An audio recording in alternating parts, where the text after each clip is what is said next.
kabar Makassar Petang? Apa kabar hari ini?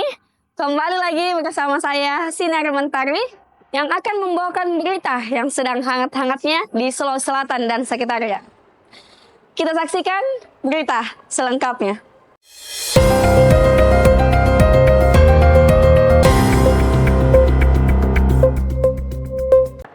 Akademi Multimedia Indonesia resmi launching pada hari ini di Makassar 29 Januari 2025. 2, 3. Tepuk tangan Bapak Ibu sekalian. Jadi pemotongan tumpeng pada hari ini menandakan sebagai bentuk syukur kita atas launchingnya Akademi Multimedia Indonesia. Akademi Multimedia Indonesia, AMI, resmi diluncurkan Rabu 29 Januari. Peluncuran ini menandai langkah besar dalam pengembangan sumber daya manusia di bidang digital, khususnya di Sulawesi Selatan.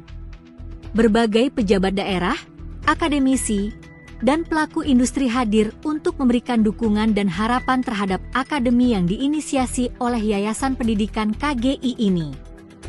PJ Gubernur Sulawesi Selatan yang diwakili oleh PLH Kepala Dinas Komunikasi, Informatika, Statistik, dan Persandian Sulsel, Sultan Raki, menyampaikan bahwa kehadiran AMI diharapkan menjadi penopang transformasi digital, baik di sektor pemerintahan maupun swasta. Bupati Maros, Haidir Syam, hadiri launching Akademi Multimedia Indonesia. Alhamdulillah, ini tidak ada kata yang pantas kita ucapkan selain rasa syukur kepada Allah Subhanahu wa taala, karena pada siang hari ini kita semua diberi keberkahan, kenikmatan yang luar biasa. Luar biasanya karena menghadiri sebuah kegiatan yang untuk masa depan kita semua. Masa depan anak-anak kita, masa depan bangsa ini. Jadi kalau kita ingin merawat masa depan bangsa ini, maka hadirkan sumber daya manusia, hadirkan hal-hal yang baik untuk generasi kedepannya. Dan hari ini kita hadir semua di acara launching Akademi Multimedia Indonesia. Ini dia jagung maringing, makanan khas Bulukumba yang banyak diminati wisatawan. Selain dikenal sebagai pusat pembuatan perahu pinisi dan pantai Tanjung Bira, dengan keindahan pasir putihnya, Kabupaten Bulukumba, Sulawesi Selatan juga terkenal dengan camilan khasnya jagung marning. Jagung marning yang terbuat dari bahan utama jagung, sesuai dengan namanya merupakan camilan yang digoreng dengan beragam varian rasa. Mulai dari rasa asin, manis, pedas manis, hingga balado. Cemilan ini juga sering dipadukan dengan kacang. Keunggulan jagung marning terletak pada kerenyahannya dan rasa gurih yang menggugah selera. Pada musim liburan seperti saat ini, jagung marning yang dijajakan di pusat-pusat penjualan oleh-oleh di sepanjang Jalan Melati, Kabupaten Bulukumba, banyak diburu oleh warga.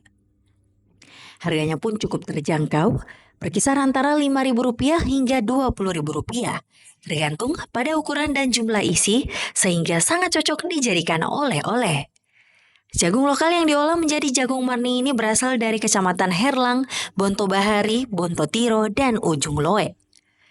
Adriani, seorang warga Kota Luwu, Sulawesi Selatan, mengungkapkan bahwa setiap kali berkunjung ke Bulukumba, ia selalu membeli jagung marning untuk dibawa pulang sebagai oleh-oleh untuk keluarga dan kerabatnya. Untuk menemukan jagung marning, Anda dapat mengunjungi sepanjang Jalan Melati, Kabupaten Bulukumba, atau sepanjang toko di Jalan Menara yang lebih dikenal dengan sebutan Teko Bulukumba. Tidak terima dilarang mancing, diduga salah satu oknum polisi di Takalar tega aniaya warga. Kita akan saksikan berita selengkapnya setelah jeda iklan berikut ini.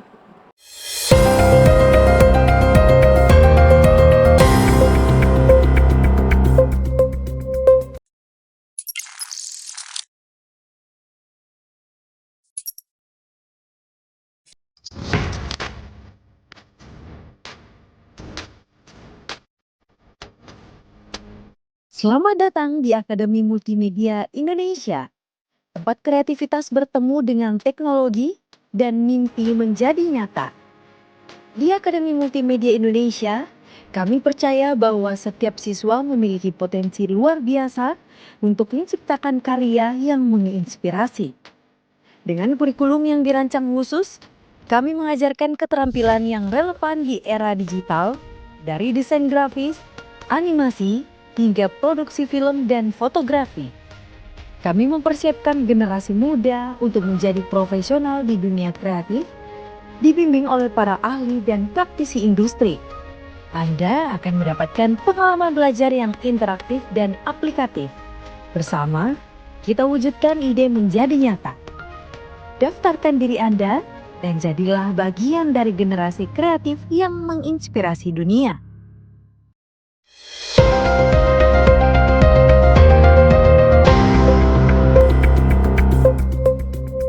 Seorang warga Abdul Karim Daengsau, 53 tahun, diduga dianiaya oleh oknum polisi berinisial FJ yang bertugas di Polsek Mapakasunggu. Korban mengalami luka setelah dihantam balok kayu di sekujur tubuhnya. Peristiwa ini terjadi pada Sabtu 25 Januari di sekitar empang milik korban di Desa Soreang, Kecamatan Mapakasunggu. Insiden bermula ketika Abdul Karim menegur sekelompok pemancing ikan atau papekang agar tidak memancing di empangnya karena belum siap untuk dipanen. Teguran itu diduga membuat FJ tersinggung.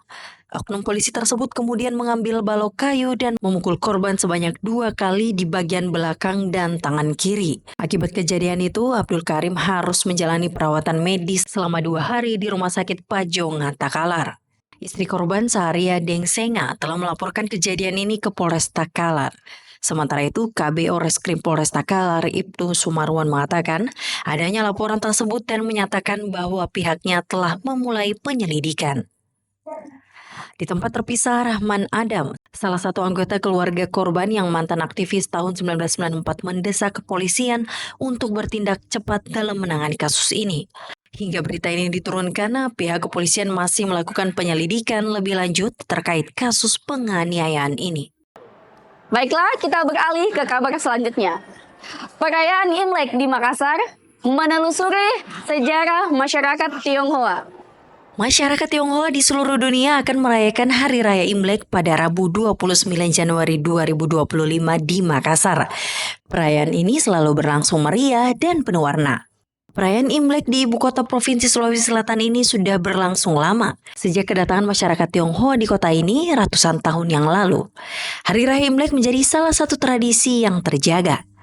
Yeri Rawan dalam bukunya Sejarah Masyarakat Tionghoa Makassar merekam jejak keberadaan masyarakat Tionghoa di Makassar. Buku ini mengumpulkan hasil penelitian tentang kehidupan masyarakat Tionghoa mulai dari masa VOC abad ke-19 hingga awal kemerdekaan Indonesia. Seperti apa sejarah kedatangan masyarakat Tionghoa di Makassar? Berikut rangkuman dari buku tersebut. Yang pertama, kapan orang Tionghoa datang ke Makassar? Makassar atau Mangkasar yang tercatat dalam sumber Tionghoa dengan transkrip Mengjiashi sudah dikenal dalam monografi kota Kanton pada masa dinasti Yuan 1297 hingga 1301.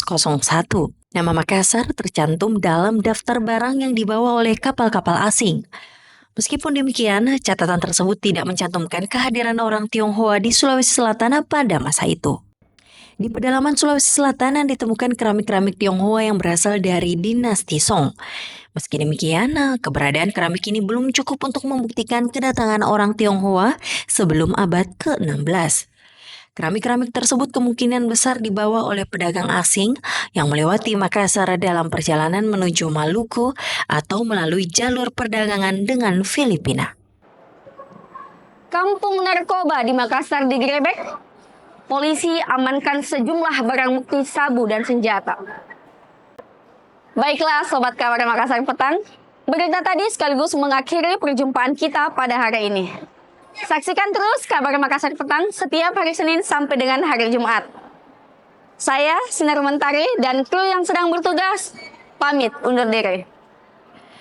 Personel Satuan Reserse Narkoba Satres Narkoba Polrestabes Makassar menggerebek Kampung Borta, Kecamatan Talo, Kota Makassar yang terkenal dengan lokasi peredaran berbagai jenis narkotika. Sebanyak 10 gram narkotika jenis sabu disita polisi. Selain itu, polisi juga mengamankan senjata airsoft gun, senjata panah, dan barang bukti lainnya, seperti alat-alat yang digunakan memakai narkotika jenis sabu atau bong. Tak hanya itu, polisi juga mengamankan pelaku inisial SA.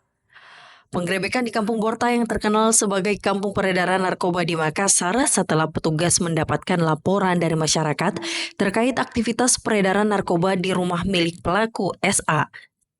Di rumah pelaku, Lulik mengungkapkan bahwa telah disediakan tempat untuk menggunakan barang haram itu dengan mendirikan sebagai pagar besi yang cukup tebal dengan dikelilingi kawat berduri. Dari hasil penggerebekan tersebut, petugas mengamankan sejumlah barang bukti berupa sabu seberat 10 gram, senjata airsoft gun, dan senapan panah. Meski demikian, Lulik mengatakan pihak kepolisian masih melakukan pengejaran terhadap buronan pada kasus peredaran narkotika ini. Pertanyaan ini karena ternyata orang-orang yang membeli narkoba di sana juga dipersilahkan kalau mau menggunakan di situ boleh, gitu. Dibukakan pintunya, mau pakai narkoba juga di sini, dibukakan pintu mereka pakai narkoba di situ. Jadi selain membeli dan menjual di situ, selain ada transaksi, ternyata mereka juga menggunakan di situ. Di lokasi yang pagar besi. Ya, misalnya ditemukan banyak alat-alat yang menggunakan sabu. Seorang tersangka, 2 diantaranya adalah di bawah umur, sehingga kita tidak tampilkan di sini. Jadi sini total ada 13 orang tersangka dengan total kerugian sebanyak kurang lebih 6,4 miliar. Dan kalau ini dijual ke seluruh masyarakat itu akan merugikan sekitar 24.000 jiwa. Nah, untuk para tersangka kita kenakan pasal 114 ayat 2, sub 112 ayat 2, contoh 130 dengan ancaman hukuman maksimal 20 tahun penjara. Itu ya, Pak.